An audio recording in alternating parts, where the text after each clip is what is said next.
we arrived at the Venna Lake in Maharashtra's most beautiful hill station, Mahabaleshwar.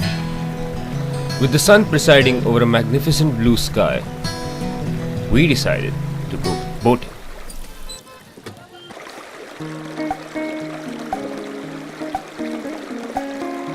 The view from within the boat was truly mesmerizing.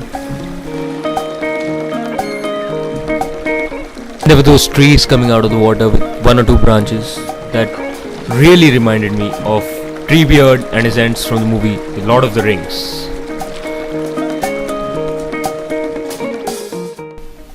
So, with 6 hours of travelling and some boating, our first day in Mahabaleshwar came to an end.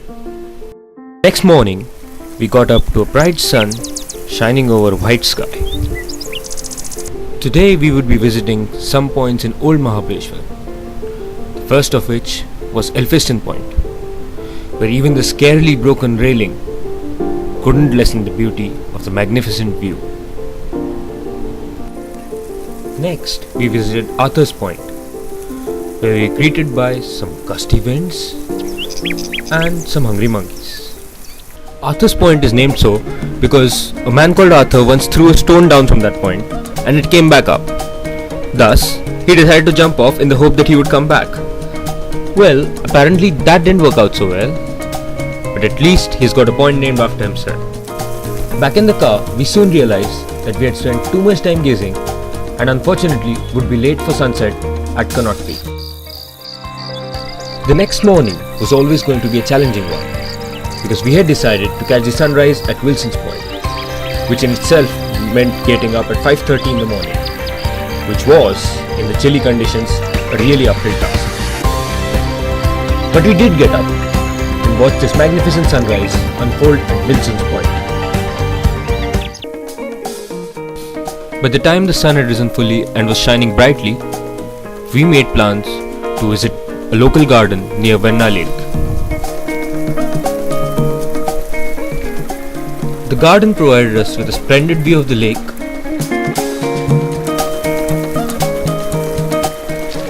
and a nice mix of some people boating and some really beautiful flowers. There were also leaves of all different colors available in the garden. Next, we went to Lingmala, which is a place a bit far off from Mahabaleshwar, but it was definitely worth the travel. It is home to one of the biggest waterfalls in Maharashtra, a waterfall that is 1500 feet tall. Lingmala was pretty far away, and travelling back from there pretty much put an end to our day. The next day, we visited Pratapgarh, where we came across one of the most fascinating stories of our time. You see, the story goes that Afzal Khan was killed here by Chhatrapati Shivaji Maharaj, and his body was cremated here while his head is cremated elsewhere. Thus, he is the only man in the world to have 2 graves. With all this fresh on our minds, we were to receive one of the biggest surprises of our lives when we went in for lunch that day. The menu card of the restaurant we were dining in had the following item listed on it. Built huge steps to their forts so that no battering rams or elephants could come up. But when the then Prime Minister Jawaharlal Nehru decided to visit the fort, those steps were broken down and these new smaller pink steps were made. So basically the pink steps that you see at the bottom were built in 1957, while those at the top were built by the Marathas in the 17th century. It really is an irony to see which ones need repair.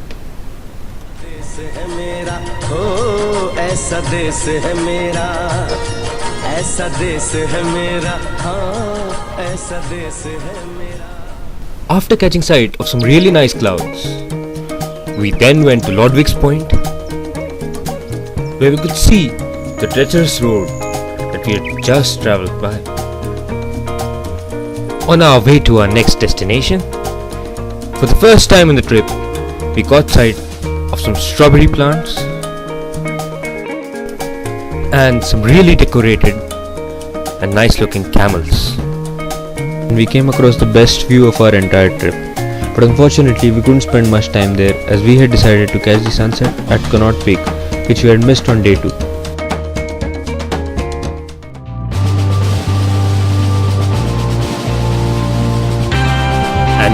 word, what a fruitful decision it turned out to be. That we caught the most beautiful sunset that I have seen in my entire life.